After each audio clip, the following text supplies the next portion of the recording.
Hi, hello, and welcome to Anamika Story One.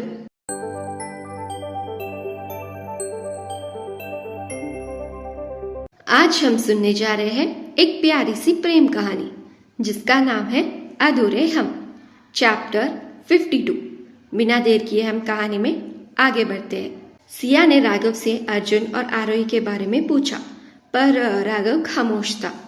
Siya ने पूछा, क्या आप सच में कुछ नहीं करेंगे? राघव ने कहा, सिया, हमें लगता है कि हमें इन सब से दूर ही रहना चाहिए।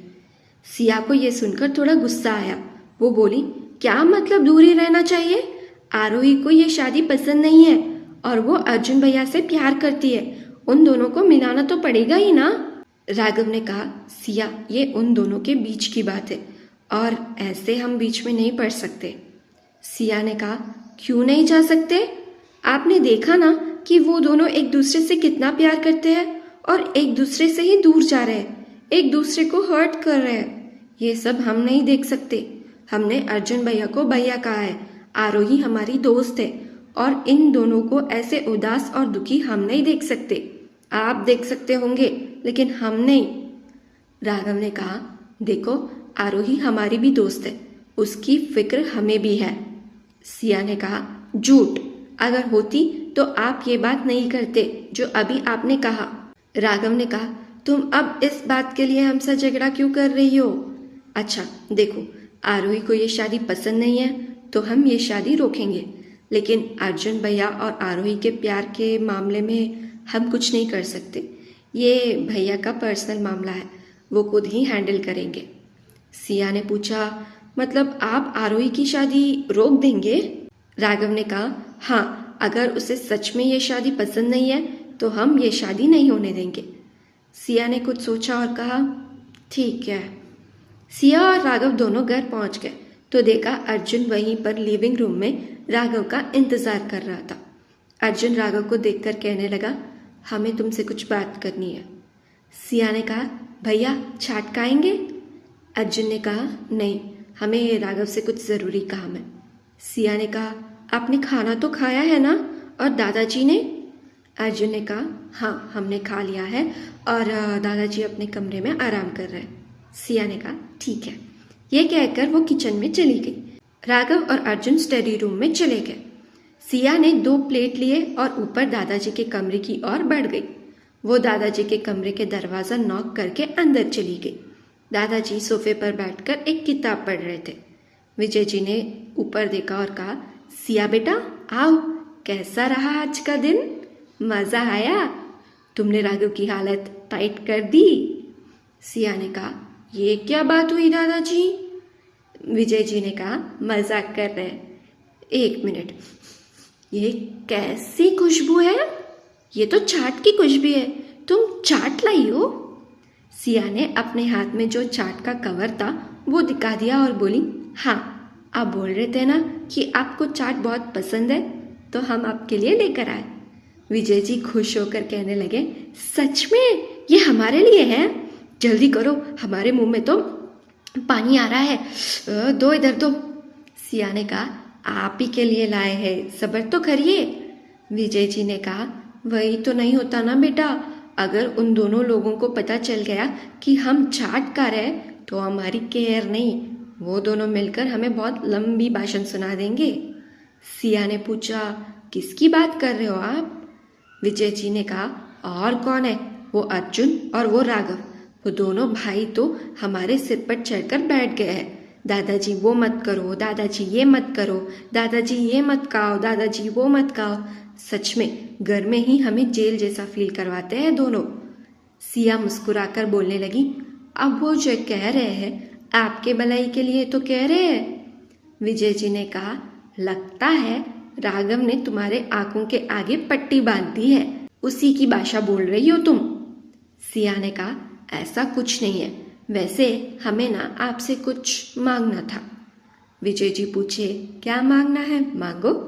सिया हिचकिचाते हुए कहने लगी, दादाजी, अब इस घर में हम बहू बनकर आ गए हैं तो हम सोच रहे हैं कि। इतना कहकर सिया चुप हो गई। तो विजय जी ने कहा, सिया, जो बोलना है बोल दो, क्या चाहिए तुम्हें? सिया ने कहा, जेठानी। विजय जी पूछे, तुम अर्जुन की शादी करवाना चाहती हो? सिया अपना सिर हिलाते हुए कहने लगी, जी। देखिए, आप गुस्सा मत करिए, वो क्या है ना, हमें आरोही को अपनी भाभी बनानी है। ये कहकर सिया ने अपनी आंखें बंद कर ली। विजय जी ने पूछा, तुम्हें क्या पता चला है? सिया ये सुनकर अपनी आंखें खोली और हैरानी से दादाजी की तरफ देखकर कहने लगी, हमारा छोड़िए, आपको ये सब कैसे पता? विजय जी ने कहा, हम तुम्हारे दादाजी हैं, हमें सब कुछ पता है। सिया ने कहा, अगर आपको आरोही और भैया के बारे में पता है तो आपने कुछ किया क्यों नहीं? कैसे करने दे रहे हो आरोही को किसी और से शादी? विजय जी ने कहा, अब हम क्या करें बेटा, आरोही भी ना जिद्दी होती जा रही है। हमने उससे कहा था कि हम राघव से बात कर लेंगे, अगर राघव कहेगा तो अर्जुन जरूर मानेगा, लेकिन उस लड़की को पता नहीं क्या हो गया है। कल तक कह रही थी कि अर्जुन उसके प्यार को समझेगा, लेकिन आज अचानक वो कहने लगी कि उसने हार मान लिया है। पता नहीं उन लोगों के बीच ऐसा क्या हो गया है। सिया ने कहा, राघव सर से बात करने का भी कोई फायदा नहीं है, उन्होंने भी अपने हाथ खड़े कर दिए हैं। वो कहने लगे कि उन दोनों के बीच में हम सबको नहीं पड़ना चाहिए। विजय जी ये सुनकर हैरान होकर पूछने लगे, राघव ने ऐसा कहा? सिया मुंह बनाकर अपने दोनों हाथों को अपने गालों पर रखकर बैठकर बोली, और नहीं तो क्या, उन्होंने ये कहा कि ये अर्जुन भैया का पर्सनल मामला है तो वो इन सब में नहीं पड़ेंगे, लेकिन हाँ, उन्होंने कहा है कि वो आरोही की शादी जरूर रोकेंगे। विजय जी ने कहा, ये तो अच्छी बात है ना, आधा काम वो कर देगा। सिया ने कहा, और बाकी का आधा हम करेंगे। विजय जी ने कहा, क्या मतलब? सिया कुछ कहती इससे पहले ही डोर के पास आन्या और रुद्र जो खड़े थे उन लोगों ने कहा, ये सब क्या है? अर्जुन भैया और आरोही, ये कब हुआ और कैसे? रुद्र तो हैरान ही हो गया, उसके आंखें तो बड़ी हो गई। आन्या भी चौंक गई। आन्या को पहले कुछ शक था, लेकिन उसे नहीं लगा था कि ये इतना सीरियस मामला है। सिया ने उन दोनों को देखा और पूछने लगी, तुम दोनों कब आए? आन्या ने कहा, वो सब छोड़, पहले ये बता, जो तू अभी अभी कह रही थी वो सच है? रुद्र ने पूछा, हाँ भाभी, ये सब सच है क्या? मतलब आरोही दीदी और भैया ये सब? विजय जी ने कहा, अरे सिया, इन दोनों को रोको, वरना हमारा प्लान शुरू होने से पहले ही अर्जुन हमारी वाट लगा देगा। सिया ने कहा, हाँ हाँ दादाजी, एक मिनट। वो उन दोनों के पास गई और उन दोनों को रूम के अंदर खींचा और डोर को अंदर से लॉक कर दिया। विजय जी ने कहा, ये तुम्हें पहले ही कर लेना चाहिए था। सिया ने कहा, सॉरी दादाजी, हम भूल गए दरवाज़ा बंद करना, हम आपके लिए छाछ लाए थे ना, तो आपको खिलाने के चक्कर में हम भूल ही गए। विजय जी ने कहा, अच्छा ठीक है, कोई बात नहीं। रुद्र ने कहा, दादाजी आप और चाट, अगर भैया को पता चल गया ना तो। सिया ने कहा, रुद्र कुछ नहीं होगा, बस कभी कभी ही तो कह रहे हैं, और वैसे भी आज पहली बार हमने उन्हें ला कर दिया है, एक और पैकेट भी है, चलो तुम दोनों बैठ जाओ, अब आए हो तो घूस तो देनी पड़ेगी। आन्या ने कहा, ये घूस कम पड़ने वाली है, वैसे भी हम तुझसे नाराज है, हमें नहीं बता सकती थी, आरोही हमारी भी दोस्त है। सिया ने कहा, अगर बता देती तो क्या कर लेते, आरोही तो खुद ही ये शादी करना चाहती है। रुद्र ने कहा, लेकिन अर्जुन भैया उनसे प्यार करते हैं, वो क्यों नहीं रोक रहे हैं ये सब? विजय जी ने कहा, क्योंकि अर्जुन ने ही उस अनीश का रिश्ता लेकर गया है आरोही के पास। रुद्र ने कहा, अरे हाँ, हम तो भूल ही गए। आन्या ने पूछा, तो अब क्या करें? सिया ने कहा, सर ने तो कहा है कि वो आरोही की शादी रोकेंगे, लेकिन अर्जुन भैया के साथ शादी नहीं करवाएंगे। रुद्र ने पूछा, अब क्या होगा? सिया कॉन्फिडेंस के साथ बोली, क्या होगा मतलब? अब आधा काम वो कर देंगे और बाकी का आधा हम करेंगे। ये देवरानी अपनी जेठानी को लेकर ही आएगी इस घर में। रुद्र खुश होकर कहने लगा, मतलब घर में एक और भाभी? हम भी आपके साइड है, हम बनेंगे बाराती। रुद्र ने भी सिया के हाथ में हाथ मिलाया और आन्या भी हाथ मिलाते हुए बोली, और हम भी। विजय जी खुश होकर बोलने लगे, हम भी। सिया ने कहा, अब देखना ये देवरानी अपनी जेठ जी की बारात लेकर जेठानी को लेने जाएगी। रुद्र ने कहा, भाभी ये तो वही गाना हो गया ना, ले चली मैं अपने देवर की बारात लेकर। आन्या ने कहा, रुद्र देवर नहीं जेठ जी। रुद्र ने कहा, हाँ हाँ वही। उन सबको हंसी आ गई। सब लोग ऐसे ही बातें करते हुए छाट खत्म किया और दादाजी के रूम से बाहर आ गए। रुद्र अपने कमरे में चला गया और सिया आन्या से बातें करते हुए उनके कमरे की ओर बढ़ने लगी। आन्या ने पूछा, तो आज का दिन कैसा रहा? सिया पूछी, क्या मतलब? आन्या ने कहा, अब ज्यादा बोली मत बनो, बोलो मजा आया? कैसा रहा तेरा डेट? कुछ रोमांटिक हुआ? सिया ने कहा, कुछ भी पूछती है तू। आन्या ने कहा, बोल ना, जीजू ने क्या किया? वो कैसे रिएक्ट करे? तुम दोनों कहाँ गए, कहाँ घूमे, क्या बातें हुई है तुम दोनों के बीच? कुछ तो बोल। सिया आन्या के कमरे में उसे धक्का देते हुए कहने लगी, इसके बारे में कल बात करेंगे, अभी हमें नींद आ रही है, गुड नाइट। इतना कहकर सिया जल्दी से अपने कमरे में चली गई। अगली सुबह सभी लोग कुछ ना कुछ काम के लिए नाश्ता करने के बाद बाहर चले गए। घर में अब सिर्फ सिया और आन्या थे। आन्या सिया को सुबह से देख रही थी। सिया बहुत उदास दिख रही थी। वो सिया से पूछना चाहती थी कि क्या हुआ, इसीलिए वो सिया के पास चली गई।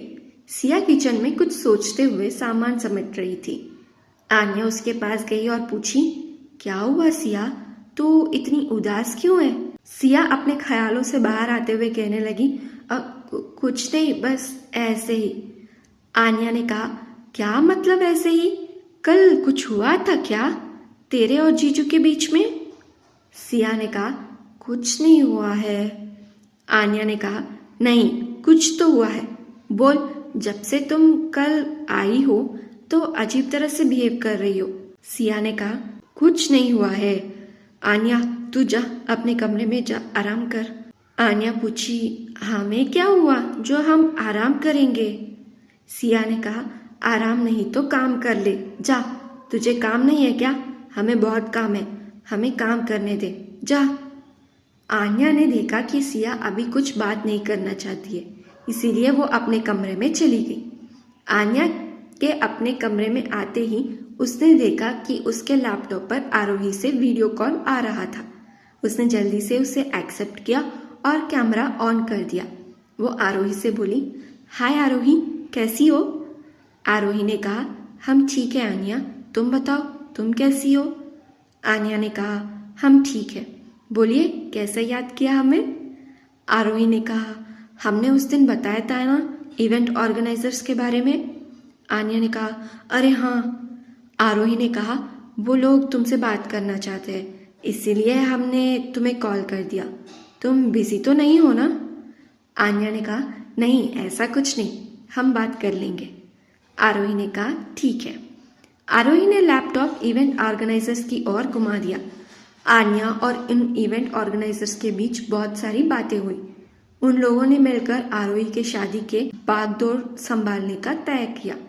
वो इवेंट ऑर्गेनाइजर्स ऑन साइट रहकर सारा इंतजाम करने वाले थे और जैसे ही आन्या वहां पर आएगी वो भी उन लोगों के साथ उनकी मदद करेगी। इवेंट ऑर्गेनाइजर्स के साथ बात करने के बाद वो लोग वहां से चले गए। आन्या और आरोही बात करने लगे। आरोही आन्या से पूछी, सिया कैसी है, कहाँ पर है वो? कल राघव और सिया बाहर गए थे ना, तो सब कुछ ठीक था? आन्या ने कहा, पता नहीं आरोही, सिया सुबह से बहुत उदास लग रही है, लगता है कल उन दोनों के बीच कुछ तो हुआ है। आरोही ने पूछा, तुमने पूछा नहीं उससे? आन्या ने कहा, हाँ पूछा तो है, लेकिन वो कुछ नहीं बता रही है, कहने लगी कि उसे बहुत काम है, हम भी जाकर काम कर ले। आरोही हैरान होकर कहने लगी, सिया ने ऐसा कहा? आन्या ने कहा, हाँ कुछ भी होता है तो हमसे ज़रूर कहती, हमसे शेयर ज़रूर करती, लेकिन सच में कुछ तो ऐसा हुआ है जो हमें नहीं बता रही है वो। आरोही आगे कुछ कहती उन दोनों को एक चीख सुनाई दी। आन्या जल्दी से भागकर बाहर गई। उसने देखा कि सिया नीचे गिर गई और वो उठने की कोशिश कर रही थी। आन्या जल्दी से सिया के पास गई और उसे उठाते हुए बोलने लगी, सिया तुम ठीक तो हो ना? क्या हुआ? तुम ऐसे कैसे गिर गई? सिया ने कहा, हमें पैर में दर्द हो रहा है। सिया की चीख सुनकर मारिया आंटी भी वहां पर आ गई। उसने देखा कि आन्या ने सिया को पकड़ा हुआ है और सिया दर्द से कराह रही है। मारिया आंटी उसके पास गई और पूछने लगी, क्या हुआ सिया बेटा, तुम ऐसे क्यों चीखी? सब ठीक तो है ना? आन्या ने कहा, आंटी सिया गिर गई। मारिया आंटी ने पूछा, क्या? तभी उन दोनों की नजर जमीन पर गई जहां पर तेल डाला हुआ था। मारिया आंटी कहने लगी, ये तेल यहाँ पर किसने डाला होगा? आन्या ने कहा, यहाँ पर तेल कैसे आ सकता है आंटी? मारिया ने कहा, वही तो हम भी सोच रहे हैं बेटा, हम पता करते हैं। सिया बेटा को अंदर ले चलो, हम डॉक्टर को बुलाते हैं। सिया ने मना करते हुए कहा, नहीं आंटी, दर्द इतना भी ज्यादा नहीं है, हम ऑइंटमेंट लगा लेंगे तो ठीक हो जाएगा। आन्या ने कहा, सिया डॉक्टर को बुलाने दो। सिया ने कहा, नहीं नहीं आन्या, तुम एक काम करो, हमें अपने कमरे में ले चलो, पैर में दर्द हो रहा है, थोड़ी देर बैठेंगे तो शायद ठीक हो जाए। आन्या सिया को अपने कमरे में लेकर गई और उसे बेड पर बिठा दिया। मारिया आंटी ने जल्दी से सर्वेंट्स को बुलाया और उन्हें डांटते हुए पूछने लगी कि वहां पर तेल किसने गिराया दिया, लेकिन वहां पर किसी ने कुछ नहीं कहा। उसने राघव के नाम से धमकी भी दी थी, लेकिन किसी ने कुछ भी नहीं कहा। आन्या सिया के पैर पर ऑइंटमेंट लगाते हुए उससे पूछने लगी, सिया ज्यादा दर्द हो रहा है क्या? सिया दर्द को बर्दाश्त करते हुए बोलने लगी, नहीं नहीं आन्या, ज्यादा नहीं, थोड़ी देर आराम कर लेंगे तो शायद ठीक हो जाए। आन्या ने कहा, सिया तुम सुबह से उदास हो, सब कुछ कैसे ठीक होगा? भले ही तेरे पैर में दर्द नहीं हो रहा हो, लेकिन कोई तो ऐसी बात है जो तुझे उदास कर रहा है, तुझे दर्द दे रहा है। बोल ना, क्या हुआ है? कल जीजू ने कुछ कहा है क्या तुमसे? सिया ने कहा, नहीं। आन्या ने कहा, क्या तुम उन्हें मतलब जीजू को अपनी दिल की बात बता दी है? सिया ने गहरी सांस ली और आन्या से बोलने लगी, हमारे कुछ कहने या ना कहने से क्या होगा आन्या, सर के मन में तो कोई और लड़की ही है। आन्या ने पूछा, क्या जीजू किसी और से प्यार करते हैं? ये सुनकर आरोही भी चौंक गई। वो अभी भी कॉल में ही थी। वो भी सिया की हालत देखकर घबरा गई। उसने कहा, सिया ये क्या कह रही हो तुम? राघव के लाइफ में कोई और लड़की? ऐसा नहीं हो सकता। सिया ने कहा, उन्होंने खुद कहा है कि वो किसी और से प्यार करते हैं। ये कहते हुए सिया के आंखों में आंसू आ गए थे। आन्या ने उसे कसकर हक कर लिया और बोली, सिया ऐसा कुछ नहीं होगा।